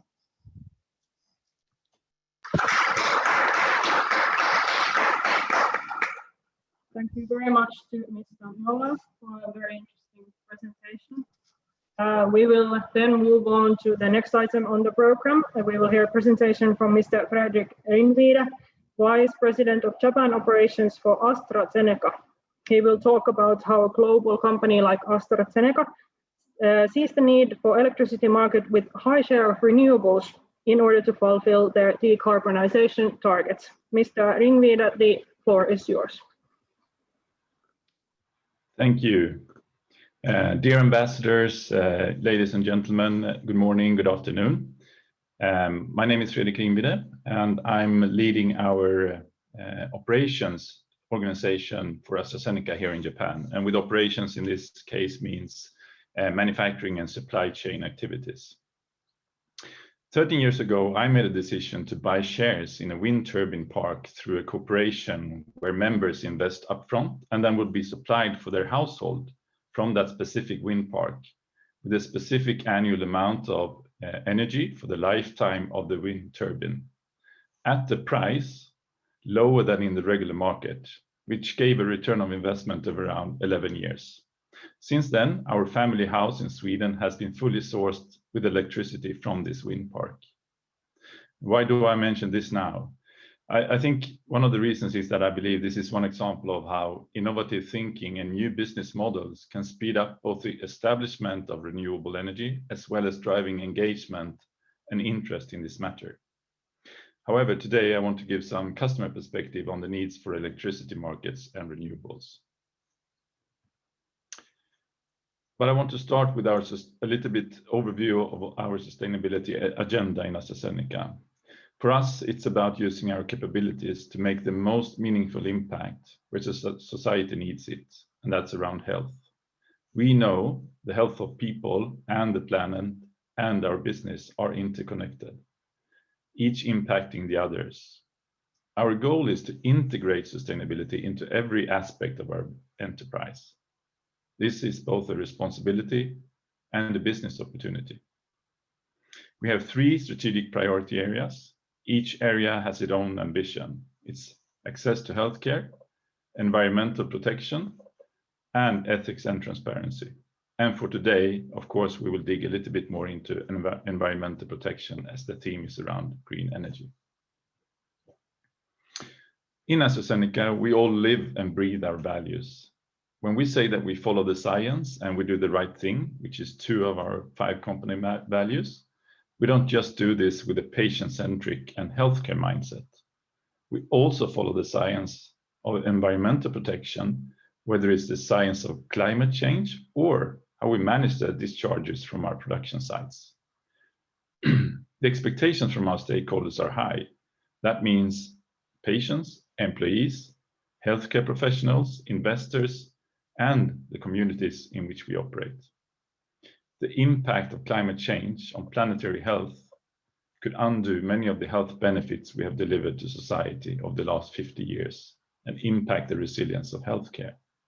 as we've heard from several presenters earlier today. Our commercial world is also changing. We are in the transition from more of a brown economy to a green economy, where environmental issues becoming financially and reputationally more material. Ambition Zero Carbon, that's our flagship commitment that our CEO Pascal announced in the World Economic Forum in January last year, in order to help to protect the planet for today and also for tomorrow.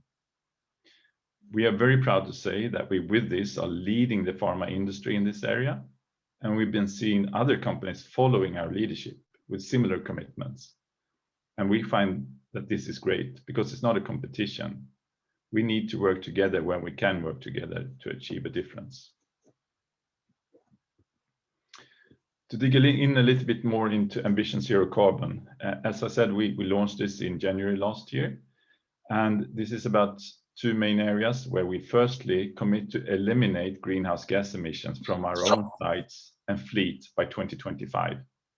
and by that become carbon negative. And by that become carbon zero. But we will also become carbon negative across our entire value chain by 2030. So about 3% of our carbon footprint comes within our direct control and aligned to our 2025 target to be carbon zero. And that is what we call scope 1 and 2. To achieve that, we have committed to double energy productivity, use 100% renewable energy for power and heat, switch to a fully electric vehicle fleet, and eliminate F-gas emissions at our sites. However, 97% of our carbon footprints is by then in the wider value chain, what we call scope 3. And this is aligned to our 2030 target. And here we aim to transition to our next generation respiratory inhaler that we use to treat asthma and chronic obstructive pulmonary disease, widely called COPD, with near zero climate impact propellants. We are exploring how to design in carbon neutrality across our organization. We are engaging suppliers to set science-based targets and sign up to the RE100 commitment, and also reduce their direct emissions through to 2030. Through this program, we are aiming to invest up to $1 billion to deliver on these targets, but we are also planning to plant and maintain 50 million trees and by 2025 through our AstraZeneca Forest program. We see that there's a clear link in between energy consumption and greenhouse gas emissions. So we manage both in consideration of the other. We use the World Resources Institute greenhouse gas protocol guidance for scope 1, 2, and 3 in order to identify and measure our emissions. And we use the Institute of Environmental Management and Assessment greenhouse gas hierarchy approach to prioritize our actions. In our hierarchy, first, where we can, we avoid emissions altogether through innovative business decisions into green design and new ways of working. For example, embracing circularity in asset, product, and process design and implementation. Secondly, we reduce emissions by improving efficiencies, buildings, vehicles, for example, continuous improvement investment in energy and natural resource efficiency projects. And as an example, in the last 5 years, we have actually invested more than $100 million in a natural resource reduction program, which has reduced our carbon emissions from operations by almost 1/3 and our water consumption by almost 1/5. Next, we substitute energy use with renewables and lower impact fuels where possible.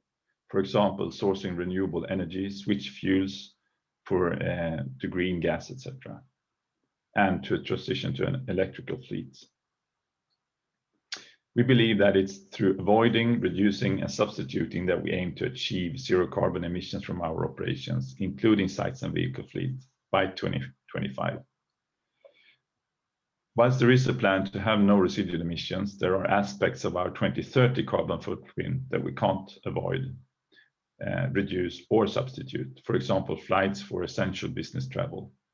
And this is why we go above and beyond our zero carbon commitment with high quality carbon removal projects to compensate for these residual or difficult emissions. For example, by exploiting innovations in carbon capture technology. So what have we achieved so far? We are on track to deliver on the 2025 goals, but the easy wins have been delivered, as you can see in the graph to the left. Since 2015, we have invested more than $100 million, as I mentioned, in natural resource reduction program. And this has provided a return on investment and reduced our greenhouse gas emissions by almost 1/3. We are decoupling our business growth from natural resource consumption. In 2020, we transitioned to 100% imported renewable power, 5 years ahead of our RE100 commitment. As you can see in the graph here, the green bar basically disappeared. So over the past 6 years, we have eliminated approximately 60% of our greenhouse gas footprint through our avoidance, reduction, and substitution strategy, whilst our business has returned to growth. Also, to be fair, in 2020, we had fewer kilometers driven by our field force due to the COVID-19 situation, which is dark blue bar, but we expect that to increase slightly over the next few years, even if we start to shift to electrical vehicles.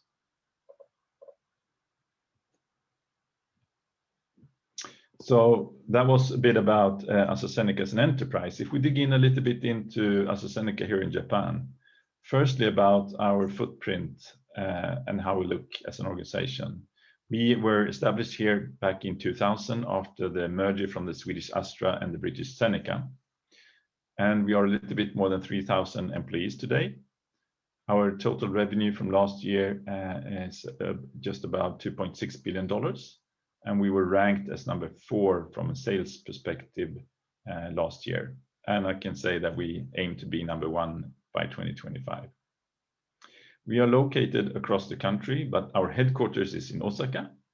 And we have a large branch in Tokyo as well, just relocating to the Tamachi area and actually opened as late as last week. We have 2 distribution centers, one in Osaka Prefecture and one in Saitama Prefecture. And then we have our factory in Maibara in Shiga Prefecture. Last year, we achieved 100% renewable power, as I mentioned, for the enterprise. Here we did it through the use of J-credit system for the amount of the electricity that we consumed across the business in Japan, covering factories, head office, branches, and offices spread over the country. Out of this total electricity that we consume, around 13,500 megawatt hours, roughly 75% is consumed from the factory. In 2021, we are now accelerating our delivery of carbon zero here in Japan. We are aiming to become carbon zero in the factory before 2025. We're actually this close already now. And by Q3, the only thing we still have to tackle on is our emergency backup electricity and some of our F-gases. Other than that, we will have achieved it already this year. So quite advanced in this factory. In our newly opened Tokyo office, we actually have 100% renewable energy coming directly from a hydrogen plant in Niigata Prefecture. So a bit unique setup there, where this is distributed specifically to our office in this building, which is the 34th and 35th floor. I remember when we were there, actually one and a half year ago, looking at this potential office as it was still under construction, and we raised this question about getting renewable energy to our office, and the vendors were looking like question marks. So I think the team has done a fantastic job to take us to this point. We have around 1,800 cars within AstraZeneca in Japan, and we aim to be having 87% of them by the end of the year should be hybrid cars. And we also started in February this year a pilot with 16 pure electrical vehicles. And by 2025, our ambition is to have all the cars being electric vehicles. If we look into the factory a little bit more, as I said, our ambition is carbon zero well before 2025, and we are not satisfied with that. Our aim is to be the most sustainable pharma factory in Japan. In between 2015 and last year, we reduced our energy consumption by 20% per square meter. This was done through a combination of technical solutions with new utility equipment, as well as behavior changes. Just giving a little bit funny example, is even when you go to the water closet, there's a sign saying that please put down the lid when you're done, because otherwise the heat from the seat could leak out. So there's a very great engagement amongst everyone working in the factory. I'm proud to say that we are also installing our own solar panel. We actually got this approved very recently during Golden Week, and we are starting the project already this year with the aim to be operational by Q2 next year. This will provide us with around 15 to 20% of our annual need of electricity. And lastly, but not least, as I said, our employees are really engaged around this. We have a fantastic commitment and engagement among the workforce. And we are doing things like we have introduced Green Kaizen, where we're looking at engaging everyone on how we can reduce our waste. But we are also doing things now for the second year in a row. We are doing cleanup activities in the Shiga Lake or the Shiga Lake beach, where we are positioned in Maibara, but also a lot of other smaller initiatives. If we go into the current situation here in Japan and the path ahead, first of all, we applaud the political leadership that propelled Japan to join the top economies around the world in committing to net zero emissions by the middle of the century and declared cutting 46% greenhouse gas emissions versus 2013. We see the remaining challenges are that the power purchase agreements and the renewable energy certificates are blind auctions with no guaranteed source of time period or of origin. And it's important for us and other climate progressive companies that we understand the source of origin for renewable power in order to support the delivery of our climate group RE100 commitment. Renewable power is also more expensive in Japan than many other markets. This can negatively impact the competitiveness of operations in Japan, but it can also impact the competitiveness of Japan in the global marketplace for climate progressive companies. Government intervention to support investment in renewable energy, both power and clean affordable heat, is required to help industry decarbonize their energy needs and that of their supply chains. Investment in renewable energy and electric vehicle infrastructure will not be enough to meet those zero targets, either as a company or as a nation. So investment in carbon capture and storage technologies will also be required to capture more CO2 from the air than we emit. We welcome more availability of renewable energy here in Japan in order to achieve the carbon negative across the entire value chain by 2030. Together with other RE100 companies in Japan, we encourage the Japanese government to match the business ambition and unlock a major driver of green growth by setting a 50% 2030 renewable target. Current, as far as I know, Japan government target is 22 to 24% by 2030 in the strategic energy plan. So JCLP issued a letter with 53 companies, as you can see here on the screen, logos supporting this on the 22nd of March. And this letter was distributed to the Prime Minister and to the other ministers, followed up by a press release and a press conference on the 24th of March. So the opportunities to accelerate the switch to renewable energy, I would say, are significant, and we would want to see more companies and governments to join us on this journey in doing what we can to protect the planet for today and for tomorrow. Thank you for listening.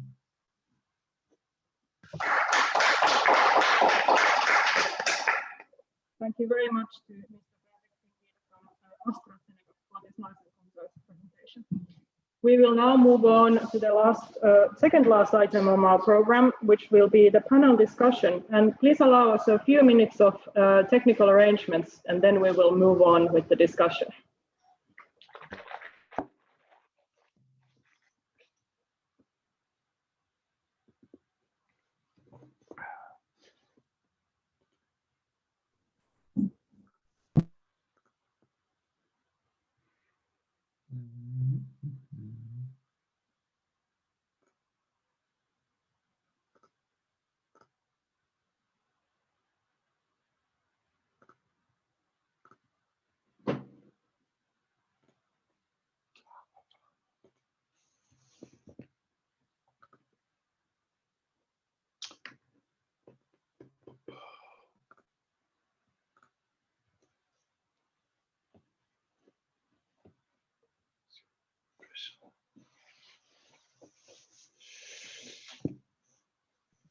Okay, I think we are nearly ready.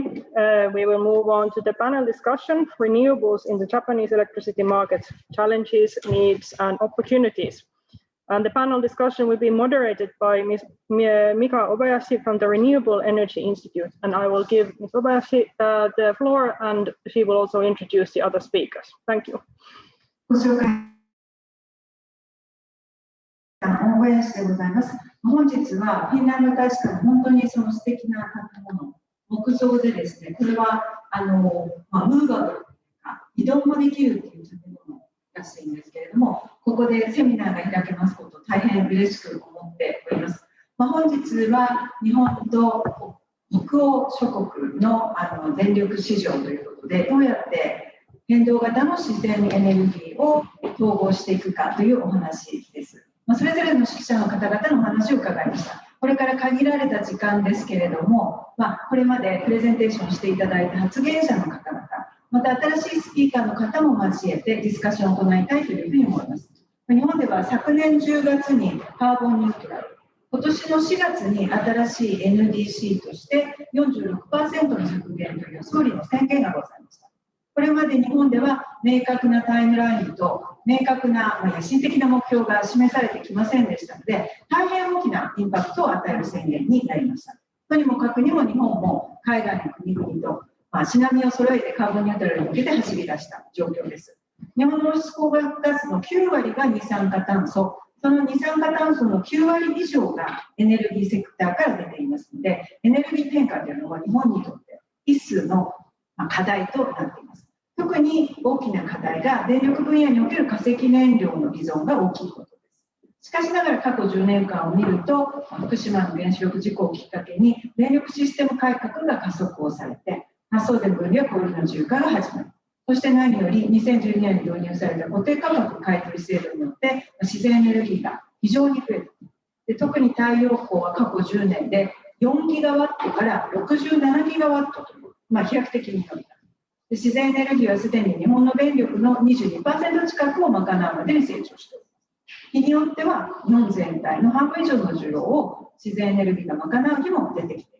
ます。一方で太陽光が進むことによって現在では約3割の電力が取引されている日本の卸売電力市場、1日前市場でございますけど、そこの価格が大幅に低下をしています。日本の発電分野の8割というのは以前の大手電力会社が持っているものですから、今後卸売市場の取引を拡大していかなくてはならないわけですけれども、卸電力価格が低い中ではなかなかインセンティブが働いていないという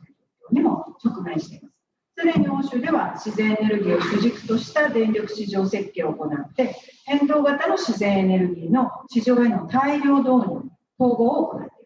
最初の安田教授から欧州と日本の類似点、また違いについて分かりやすく説明をしていただきました。日本ではインフラもすでにあると。むしろシステム改革を進め、仕組みを変える、運用を変える、政策を変えることが重要であるというようなご指摘をいただきました。広域運用、市場設計、柔軟性の概念の追求の必要性です。また、自然エネルギーそのものが調整力を発揮していくという、デンマークの例もご紹介いただきました。それではまず最初に東京電力パワーグリッド株式会社より大野照夫さんに参加コメントをいただきたいと思います。大野さんはこれまでお話しされておりませんので、少しまとまって3分程度はお話をいただきたいというふうに思います。大野さん、よろしくお願いいたします。はい、一般送配電事業者のですね、一つであります、東京電力パワーグリッドの大野照夫と申します。本日はこのようなですね、パネルにお招きいただきまして、光栄と思っております。一般送配電事業者はですね、みんなの集まりで、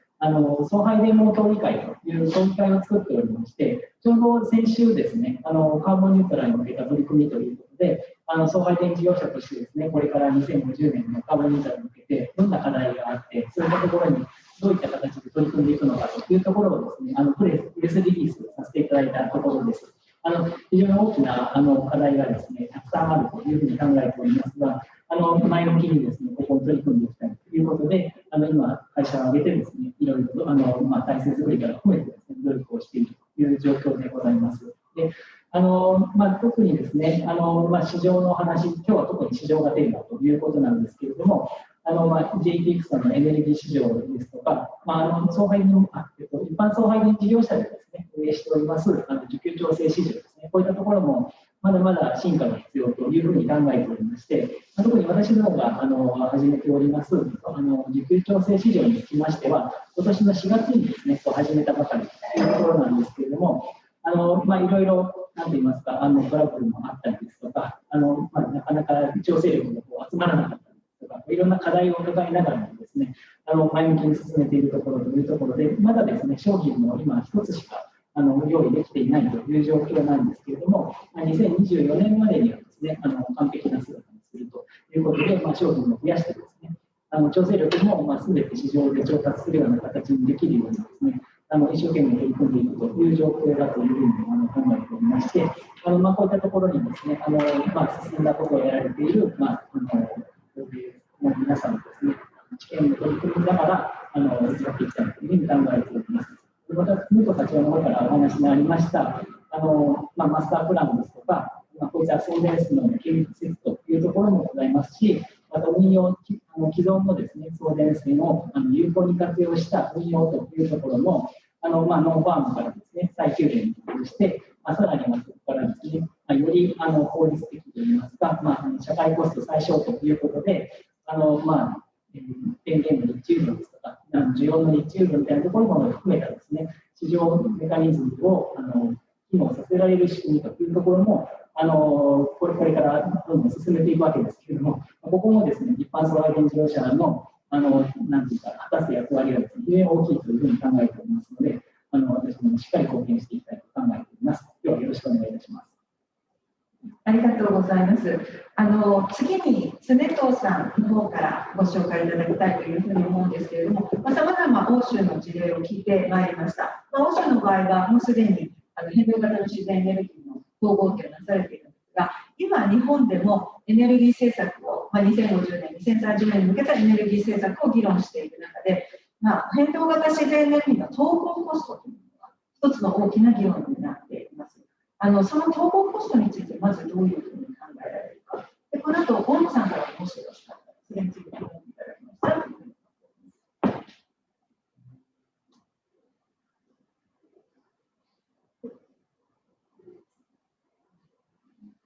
はい、統合コスト、すみません、なんて言うんですかね、な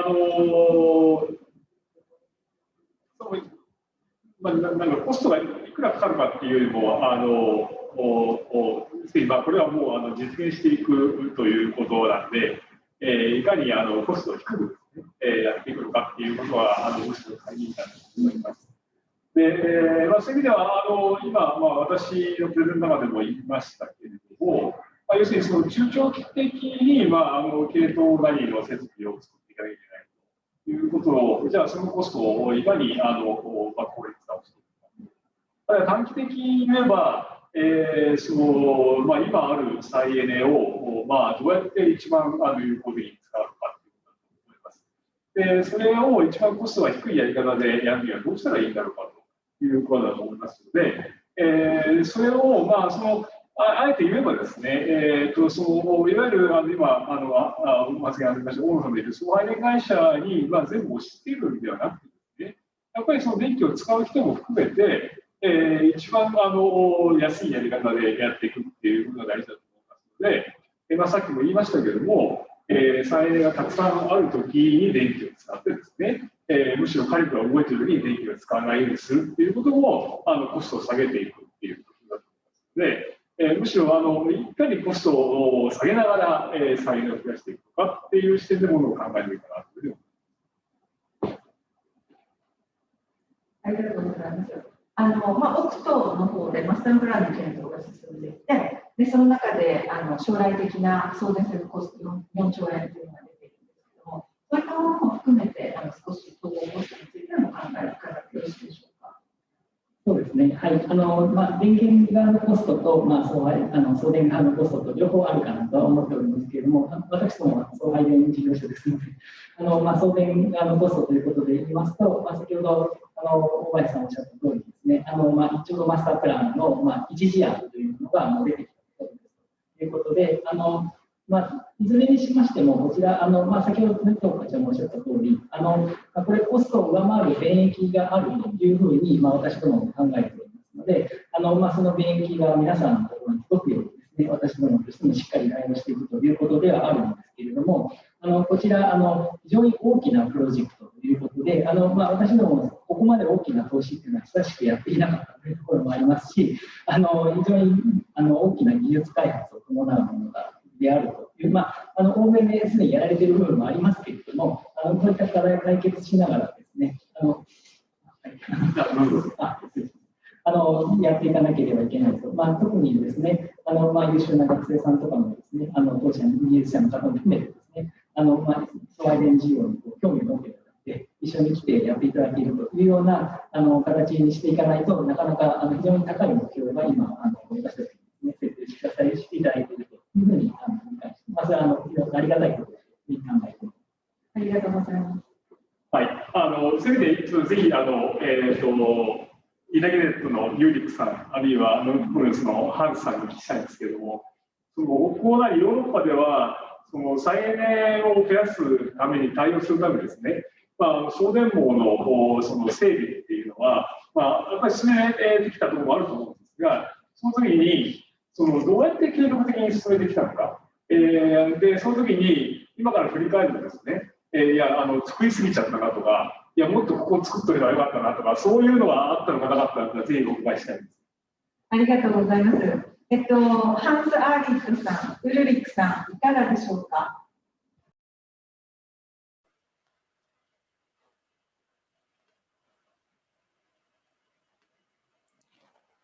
Yeah, maybe I can start from the market side, and then Ulrich can maybe talk more on the technical side of this afterwards. But I think one of my favorite words when we talk about kind of markets are the word stepwise, and I think the way that we've done it kind of from the Nordic point of view is looking at the introduction of markets, the introduction of more renewables in a stepwise manner, meaning that kind of we've been basing our market, let's say, evolution, first of all on a common market concept. So again, kind of as I stated in my part, and also Ulrich did in his presentation, was to emphasize that we have more than one market that tries to solve the integration of renewables. That is one thing, and the other maybe other important topic is that the evolution of renewables, kind of in general, has not necessarily been driven by central planning. It's kind of it is about giving investment signals first by having various kind of support schemes, but also then making the investments possible, let's say, from others than kind of the big utilities, and driving the business going forward. And I also think, kind of, before I leave it to Ulrich to continue, I think you also need to have a secure system to manage kind of the renewables kind of at the back end. So the balance responsibility that we have in have had in the Nordics for a very long time, and also in Europe, is a key. Because then essentially what you are doing is, instead of saying that, here, please, Mr. System Operator, fix all of our problems, you actually are decentralizing that problem as well, and saying that everybody is working driven by planning, and it's an incentive for me as a generator or as a consumer to try to be in balance. So I'm incentivized to help the system to be in balance, and I think that is kind of one of the key learning points that we've had. So instead of again focusing on one role to solve the problem, that we actually decentralize also that problem, so that everybody participates in creating a secure and stable system. And then again, take it stepwise. Don't try to do a revolution and then kind of flip your system overnight, but take it stepwise.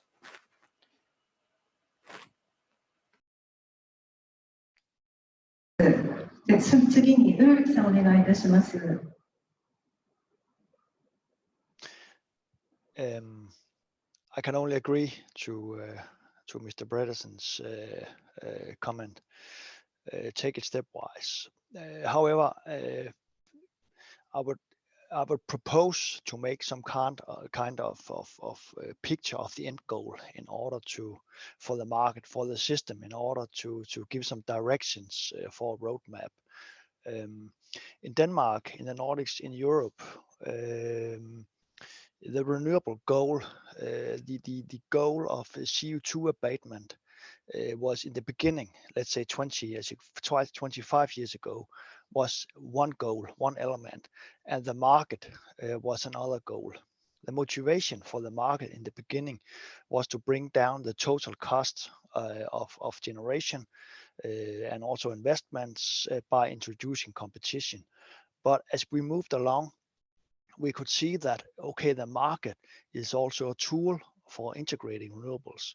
And the position of Energinet, the Danish TSO today, is that we need the market as a tool in order to have an efficient integration of renewables. We cannot do without the market, no way. So everything we do in Energinet in terms of system operation is to utilize the market as the tool for integrating renewables.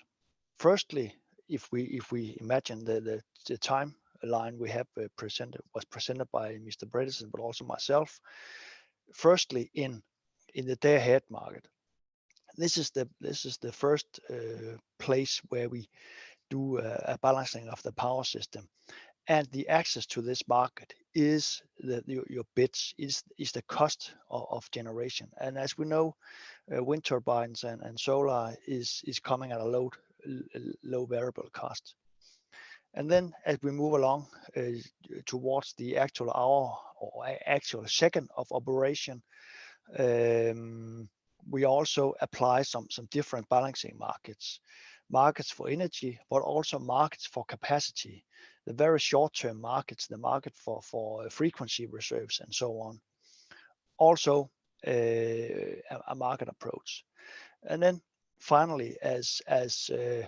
emphasized by Mr. Bredeson, the bids in the day-ahead market should reflect some meaning, so to speak. It's not just a random bid. And in order to do that, we have implemented the imbalance settlement. So it's a settlement of each balance responsible parties according to his or her imbalances. And as you as a market player knows that you will face an imbalance at some point in the future, a day ahead from now, so to speak, you will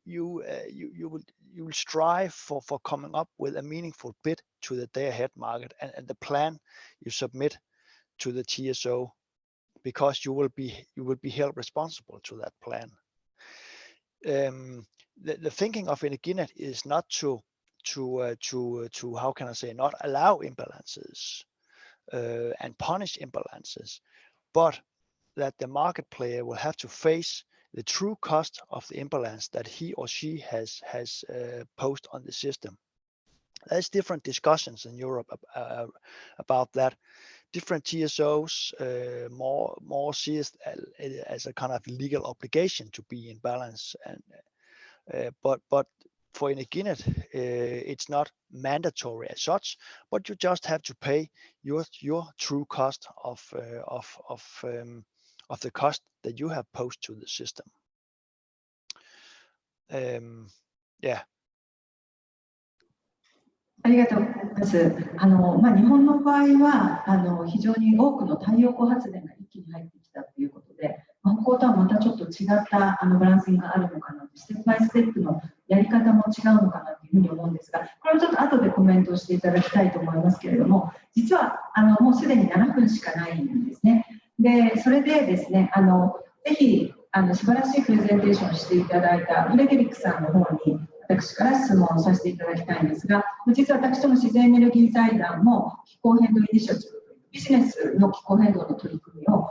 加速するネットワークを持っております。そこの200以上の団体が、企業がですね、集って日本の NDC の引き上げとかそういったものを意見広告を出しているんですけれども、私自身は企業の先進的なイニシアチブ、非常に期待をしております。で、こういったことがやはり政治を動かし、総理を動かしたもとになったというふうに考えています。で、そういう意味では、日本において大手の需要家が脱炭素化していくために一番難しいと感じられていること、いろいろいくつか要望をいただきましたけれども、どこが一番難しいと感じられていますか。そこをお伺いできればと思います。Yeah, I think it's probably two things in terms of renewable energy. It's first of all is the availability is very limited as mentioned. It's only 22%, which makes it hard also for us to work with our suppliers, trying to push them to go to renewable energy as well in our ambition to be carbon negative through our entire supply chain and value chain. And number two is the price. I remember before looking into this J credit opportunity, which is I think an uplift of about 10% compared to the normal market price. Before that, we were exploring other renewable energy options, and if we were sourcing that, we saw an uplift of 30% compared to the rest of the market in terms of electricity. And if you're a big consumer and you have an uplift of 30% of your energy costs, that can be a big challenge. So I think those two are the main challenges that we are facing. 私も全く同じように考えていて、日本はやっぱり安く大量に自然エネルギーを導入する仕組みっていうのが非常に必要だというふうに考えています。それでは皆さんに一言ずつコメントをいただきたいというふうに思います。共通の質問というのをお願いしたいというふうに思ってまして、最後に一言ずつということで、変動型自然エネルギーを繰り返しになるんですけど、変動型自然エネルギーを統合していくために一つだけ今最も必要とされる市場や制度の改革を何というふうに思われますか。まずTSO としての大野さんの側からで、監視機関としての常藤さん、そして海外の市場管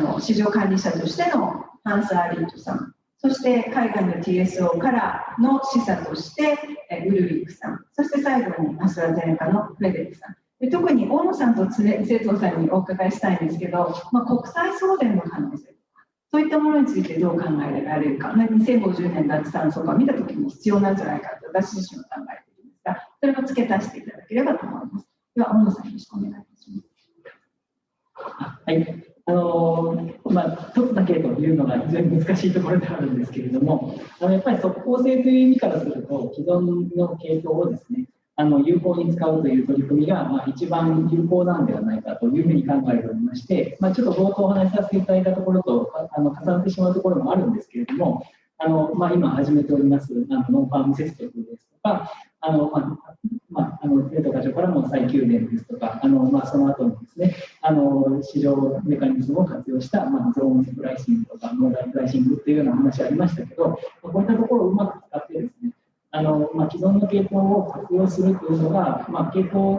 増強にそれなりに時間がかかってしまいますので、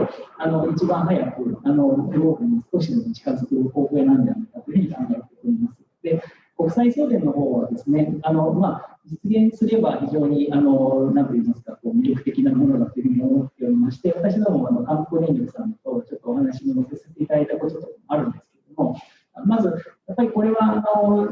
国同士の何と言いますか、理解と言いますか、合意みたいなところが一番最初に来るんだろうというふうに思っておりまして、いかに正常が不安定と言いますか、お互いの国の関係が悪くなっても、これはそういうものとは切り離して、ちゃんと安定的に運用するんですよね。ところがしっかり見れなきゃいけないというところですとか、あとはちょっと日本ですと国民の皆さんが負担しているフィットで入った電気が、韓国の方も買えるようになるですとか、韓国でも補助金とかあるというふうに聞いてますけど、そういったものが日本でも買えるということになりますので、そういったところをどういうふうに枠組みを作っていくのかというところの、皆さんの理解ですとか合意というところがまず最初に来るということなのかなというふうに考えております。以上です。ありがとうございます。知念さんお願いいたします。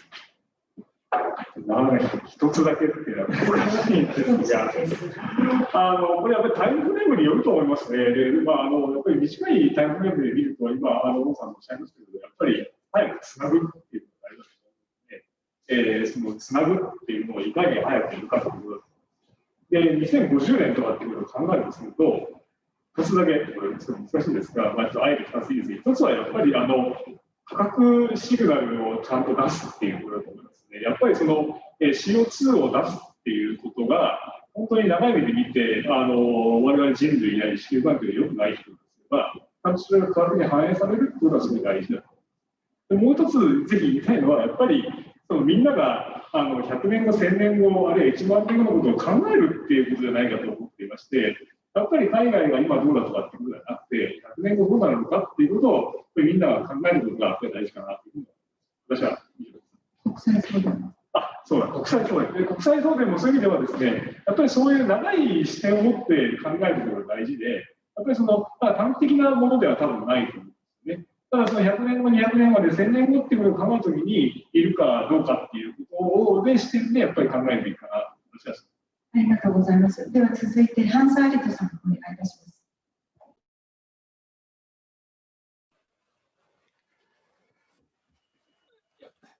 Get started, create right incentives.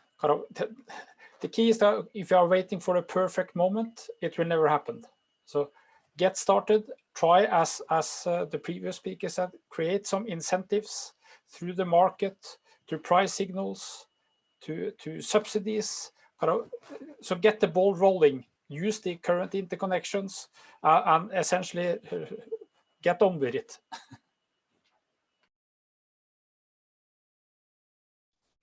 Yeah, I can only support Mr. Bredesen. It is about get started, but try to paint a picture of where you would like to be in a long-term perspective. Maybe you will never reach there, of course, because it's a stepwise approach, and it should be a stepwise approach.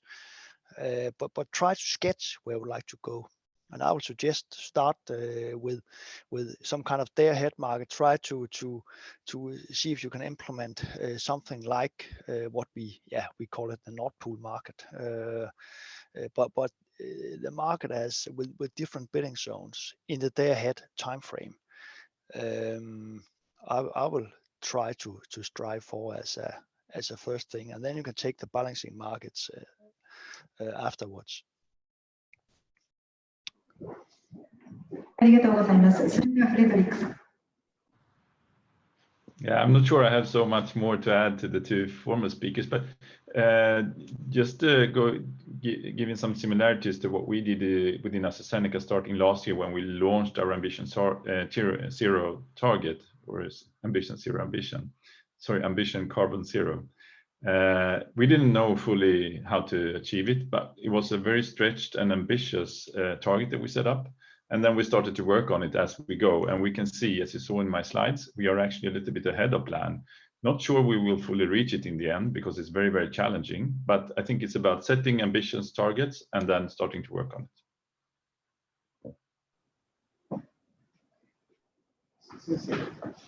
はい、ありがとうございます。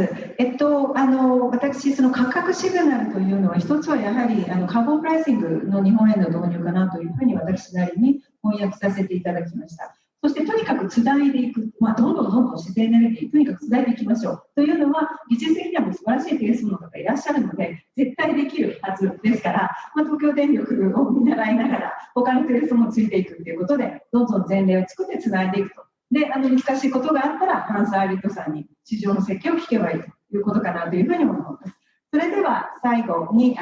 デンマーク大使館、ピーター・タンソン・イエンセン大使からのご挨拶をいただきたいと思います。本日はどうもありがとうございました。大使よろしくお願いいたします。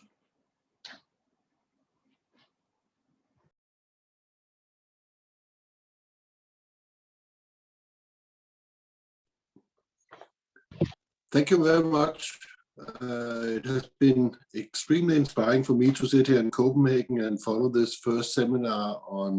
in the series Japanese Nordic Dialogue on a powerful renewable future. Let me start by sending a big thank you to all the different presenters and also to the panelists for very, very inspiring.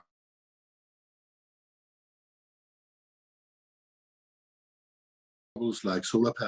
PV and wind energy are, as we have learned during the seminar today, not a contradiction. There are two solutions that will mutually support the transformation of many fossil fuel electricity system into a more renewable-based system. I'd like to highlight just a few takeaways from today's presenters and panel discussion. Japan has a great potential to exploit variable renewables. The electricity market in Japan is becoming more and more liquid and will over time provide better price signals to the benefit of consumers and producers.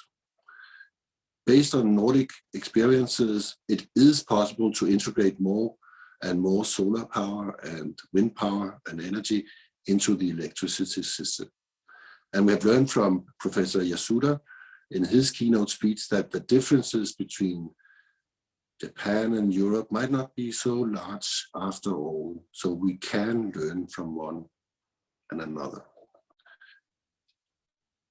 We need also to listen carefully to the plans for decarbonization put forward by individual companies like AstraZeneca. I was very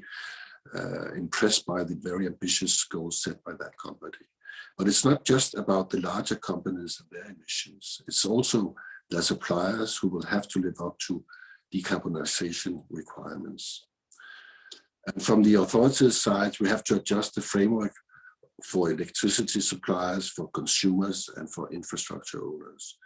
We have to unlock the vast potential of renewable energy and make sure that it can be traded in the electricity market, not only for the sake of climate, but also to ensure continued investments in manufacturing facilities and broader socio-economic development. The decarbonization efforts cannot wait until we have figured all the details. We need to start adjusting and developing the electricity system and market already today. And if we share our knowledge and learn from experiences, we'll be on a fast forward path towards an efficient decarbonization process of the electricity supply. We at the Nordic Embassies are very open to knowledge sharing. Let's strengthen the Japanese Nordic dialogue on a powerful renewable future. Stay tuned for future seminars, and thank you for your attention. Many thanks to Ambassador.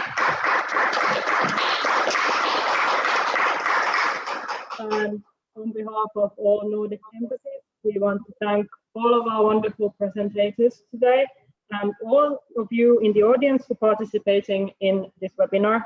And as has been said, this webinar is a part of webinar series, A Powerful Renewable Future, Japanese Nordic Dialogues. And we encourage everyone to look forward to the next event. There is no set date yet, but it will be advertised well in advance. And all of our Nordic embassies here in Japan have active social media channels, so please feel free to follow them for further news around this theme. And the Q&A box from panel discussion earlier was quite full of very interesting questions. We will collect them now and we will be distributing answers to them later, but they will all be collected. Thank you all of you who sent the questions. And we look forward to seeing you possibly physically next time in our next webinar, but until then, thank you to everyone and have a good evening here in Japan and have a very nice day in Europe. Thank you.